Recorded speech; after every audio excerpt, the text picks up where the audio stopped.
Also known as periwinkle, Vinca is one of those really hard-working plants that everybody should have in their garden. So if you've got a space that's a bit shady, where things generally don't grow very well, but maybe you get a few persistent weeds popping up here and there, but it really is a bit of a rubbish part of the garden, this plant will plug the gap perfectly because this will grow in shade. It will flower all the way through the summer months. So literally from around about June to September, October time every year, you'll get these lovely star-shaped flowers. Within our collection, you get all of the colours you can see here. So you're getting that beautiful pink, that beautiful blue, and your beautiful white as well. So all three colours in that lovely star shape, looking amazing.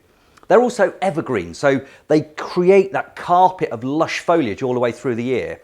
And they are the ultimate low or no maintenance plants imaginable. And in fact, if ever yours grow to the point where you think, actually, I just want to trim them back, just get the shears, give them a bit of a haircut around the edges and just let them grow, let them mass together. And then they'll create a carpet of weed suppressing foliage that gives you colour through the summer months, completely winter hardy. So don't worry about these in terms of hardiness over the coldest winters. Even the winters we've had in the last couple of years where we've had super low temperatures, Vinca's still absolutely fine in that sort of situation. So dead easy to grow, really rewarding, really hard working. It's the perfect plant for one of the difficult spots, which is that shady spot in your garden. So plant Vinca and save yourself all that time doing the weeding.